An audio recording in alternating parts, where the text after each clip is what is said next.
Votre Excellence, Monsieur le Président, chers collègues à la tribune, Mesdames, Mesdemoiselles, Messieurs. Plus que jamais, la France a besoin de son islam. Quand je dis son islam, ce n'est pas l'islam du royaume saoudite. Ce n'est pas l'islam des frères musulmans. Non seulement de son islam, mais de ces musulmans, qu'ils soient nés en France ou qui vivent en France et qui jouissent de la nationalité française. Cet islam de France pourrait même être extrapolé dans le monde musulman. C'est un nouveau flambeau. La France offre un climat intellectuel de libre expression qu'envient beaucoup de pays musulmans ou pas. Nous sommes dans le pays de Descartes. Mon collègue a cité tout à l'heure Taha Sen. Taha Sen, dans son ouvrage critique de la poésie anté-islamique, a cité Descartes. Il était l'élève de Descartes. Il n'a pas cité Razali. Pourtant, Razali a formulé un doute bien avant Descartes. Je vous dirais, moi-même, je me réclame de cette lignée, oui, de Taha Sen. C'est lui qui est peut-être un des fondateurs de l'islam de France. C'est là qu'il a soutenu sa thèse. Et c'est en rentrant en Égypte qu'il a écrit ce bouquin, n'est-ce pas, qui a fait une révolution dans la pensée arabe, suivie par Abd al-Razak sur le califat. Mais également, j'ai mon histoire personnelle, je viens de Syrie. Moi, j'ai appris la laïcité avec Michel Aflaq, le fondateur du Parti Baas, lui-même ayant été l'élève d'Emmanuel Mounier, un philosophe français qui a promu et prôné le personnalisme arabe. Donc, malheureusement, ici en France, les penseurs réformateurs qui pourraient proposer cet islam de France sont très rares, voire parfois inexistants. Dans quel sens? Alors là, le mot a été lâché par mon collègue Bencher, il faut revisiter l'histoire. Alors moi, pendant 40 ans d'enseignement, j'ai essayé de revisiter l'histoire du texte fondateur, sujet tabou. Ce sont des sujets qui fâchent. Vous dites, ah, vous croyez qu'il y a d'autres Corans?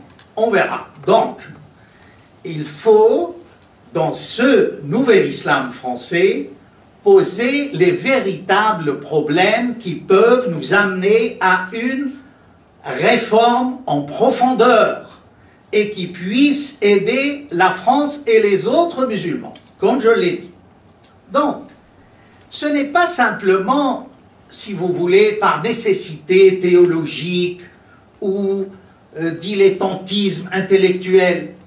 Pas du tout. C'est qu'il est urgent aujourd'hui, à la lumière de ce qu'on a entendu des uns et des autres et de toutes ces formations politiques qui se réunissent et qui se prononcent sur une convention sur l'islam en France.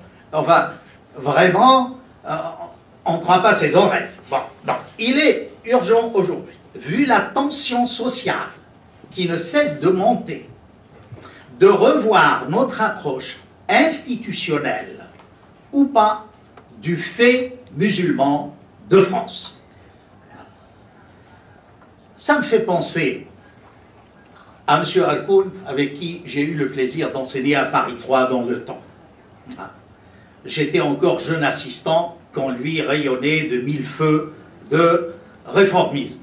Malheureusement, par exemple, quelle est la fortune, n'est-ce pas, de M. Harkoun au niveau du fonctionnement de l'islam, de cet islam de France? Nul. Et ça, ce n'est peut-être pas de sa faute. C'est aussi la faute des institutions françaises. Voyez. Pour ne rien vous cacher, moi ça fait 40 ans que je travaille en islamologie. Je n'ai jamais été invité à la télé française, ne serait-ce que quelques minutes, pour parler de mes recherches. Jamais. Hein? J'ai été invité ailleurs, hein, mais pas en France. Je ferme la parenthèse. Donc, je commencerai par la nécessité de revoir l'histoire de la constitution du texte fondateur, sans exclure toutes les lectures non canoniques. Qu'est-ce qu'on entend par les lectures non canoniques? Al-qira'at al-shadha. On peut les traduire lecture irrégulière. Mais c'est très important, parce que jusqu'à maintenant, tous ceux qui ont travaillé sur l'islam, personne ne s'est intéressé vraiment aux différents textes qui ont été exclus, n'est-ce pas, du corpus coranique vers l'an 900 et quelques, par Ibn Mujahid. Quand on se réfère aux linguistes, je vous dis ce que je fais, c'est pas une invention. Le salaf, mais quel salaf l'a fait déjà, hein? Il y a des ouvrages nombreux qui traitent des variantes, hein? Et c'est un sujet très important et qui peut créer cette exception d'Islam de France. Je vous donne un exemple. Vous savez qu'en islam, l'abrogation est un concept très important. Un verset abroge l'autre. D'ailleurs, après, certains ont avancé qu'un dit du prophète peut même abroger le Coran, hein, voire Shafi'i. Je ne vais pas entrer dans les détails. Reportons-nous aux variantes du verset qui concerne l'abrogation. Il y a peut-être 14. Qu'est-ce qu'on voit dans ces... On peut donner raison aux Mu'tazilites, à beaucoup de Mu'tazilites, les rationalistes de l'islam, qui, eux, ne croyaient pas à l'abrogation, en disant « Dieu ne peut pas se contredire et changer d'avis ». Ce sont des versets qui se complètent. Et quand on lit ce verset qui a été retenu dans la Vulgate haussmannienne, je mets ça entre guillemets, on peut contester le terme, hein, on se rend compte que l'islam officiel a opté pour cette lecture qui confirme l'abrogation, voyez-vous, et a écarté les autres. Je dis bien écarté. Alors maintenant, vous me dites, mais ils n'ont pas fait ça par hasard, il y a des raisons linguistiques. Très bien. J'ai passé peut-être 10 ans à étudier le Muhtasab. Le Muhtasab est un ouvrage rare d'Ibn Jinni, le grand linguiste. C'est-à-dire, je vous traduis le titre, ce qui compte dans les lectures irrégulières, non canoniques. Qu'est-ce qu'il dit, Ibn Jinni? Il dit qu'après avoir examiné, n'est-ce pas, la version imposée par Ibn Mujahid, linguistiquement parlant, beaucoup de lectures irrégulières sont plus justes grammaticalement que la version qui a été retenue. Je n'invente rien, je vous donne mes références. Et là, je ne cite qu'une. Vous prenez d'autres références. Alors vous me dites, mais où sont ces lectures, ces variantes, hein? Mais allez dans les ouvrages d'exégèse. Vous avez des centaines. Et ça nous éclaire sur l'histoire du texte fondateur. Nous n'avons pas besoin de leçons à prendre en nous dire, regardez les autres religions ont réexaminé avec le calvinisme. Mais les musulmans, jusqu'au IXe siècle, et même après, ont étudié cela, ont étudié le Coran dans ses variantes. Donc, on arrive à une chose, c'est que l'islam de France, né de la cape de Descartes, de Razali, des mystiques, hein, et d'autres, ne peut admettre qu'on continue sans réfléchir à l'histoire de la collation du texte fondateur. Ces variantes devraient être remises à jour. Nous ne sommes pas obligés de suivre des décisions de l'islam officiel. Vous me direz, oui, mais à ce moment-là, vous n'êtes plus musulman.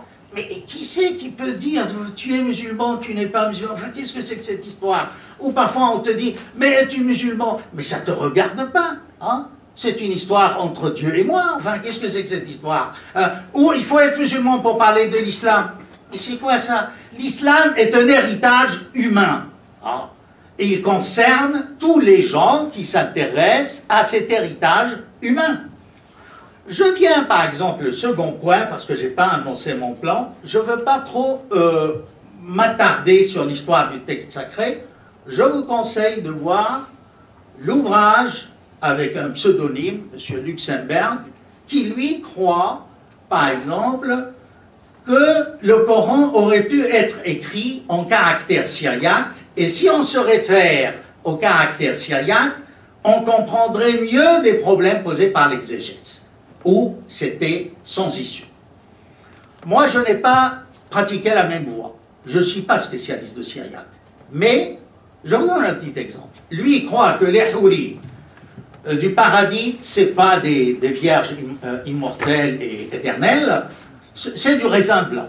Moi, simplement, en étudiant les variantes de Abdallah ibn Mas'ud, qui est le premier à avoir retenu le Coran par cœur de la bouche du prophète, ça c'est un, et Abdallah ibn Mas'ud, dans ses variantes, on peut comprendre que ces houris, ces fameuses vierges promises, n'est-ce pas, à Daesh et autres, en l'occurrence là, hein, ça peut être soit du pain blanc, hein, dans les textes arabes. Vous voyez, je ne parle pas de syriaque.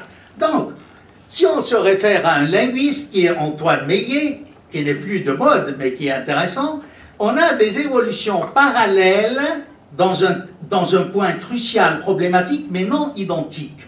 Vous voyez?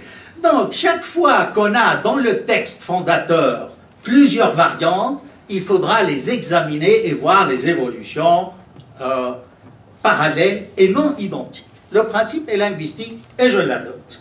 Alors évidemment, le second point, c'est le hadith. Je passe très rapidement. Islam Bahiri, je ne sais pas si vous l'avez suivi, est aujourd'hui condamné en Égypte parce qu'il s'est révolté contre le hadith et a donné une autre opinion révolutionnaire de l'examen des hadiths. Moi, j'y adhère, je vous dirai, parce que la parole de Dieu, excusez-moi, est beaucoup plus importante que tout ce qui a été attribué, hein, combien même c'est authentique, souvent, aux prophètes. Vous voyez, de mon point de vue, on ne peut pas abroger la parole divine par un dit du prophète. Vous voyez, par exemple, je prends l'exemple de la lapidation. La lapidation n'est pas coranique. D'ailleurs, franchement, je n'ai pas compris pourquoi Tariq Ramadan, ce jour-là, dans le débat, n'a pas dit, écoutez, dans le texte coranique, il n'y a pas de lapidation. Alors vous voyez comment il y a des machos dans l'islam qui veulent introduire la lapidation. Ils disent, c'est dans le hadith, ça a abrogé le Coran. Et comment ça a abrogé le Coran? Alors on attribue au calife Omar un verset que, comme quoi il y avait la lapidation, mais que, alors là vous allez rire, que le prophète n'a pas transmis le message. Comment ça, le prophète n'a pas transmis ce que Dieu lui a dit? Hein, bon, il lui a dit après qu'il faut lapider les femmes. Non, c'est du n'importe quoi. Hein. Et vous avez toute une littérature dans les dits du prophète sur la lapidation, alors que la lapidation n'a aucun fondement coranique. Le problème est réglé pour moi. Hein, il n'y a pas à douter, vous voyez. Ça, c'est l'islam de France. C'est, comme on a dit, revisiter l'histoire, revisiter les hadiths, revisiter la théologie. Aujourd'hui, on nous impose la théologie de Ash'ari. Je peux ne pas être ash'ariste, je peux être pour Tabari. J'ai beaucoup encore 2 minutes. Oui, 2 minutes. Oui. 2 minutes. Ça me rappelle 2 débats avec le Premier ministre actuel du Maroc, que j'ai eu, un en 2003 sur l'Ijtihad, l'autre sur l'exégèse. Alors, on parlait justement Ala al-Arsh istawa, n'est-ce pas, ce verset que Dieu s'est installé sur le trône. Comment expliquer Ala al-Arsh istawa? Alors, après la discussion, Belkiran n'était pas encore Premier ministre, hein, je précise. Il m'a dit, mais, Monsieur Taha, pourquoi vous voulez vous compliquer la vie? Pourquoi voulez-vous qu'un musulman se pose la question de ce verset? Il n'y a pas, il faut prendre l'attitude générale qui a été enseignée. On passe, on ne parle pas de ça. Mais je lui ai dit, mais cher ami, vous voulez quoi? Que le musulman ne comprenne pas, il n'a pas le droit de faire appel à sa raison? Basta, Tabari a été lapidé par les anciens wahhabites, n'est-ce pas, hanbalites, parce qu'il a proposé une des interprétations de Ala al-Arsh istawa. Dans l'autre colloque, toujours avec Ben Kiran, j'ai cité Ibn Arabi. Il m'a dit, mais Ibn Arabi est un kafir. Qu'il me contredise, hein, sinon. Il dit, il a mal compris le Coran.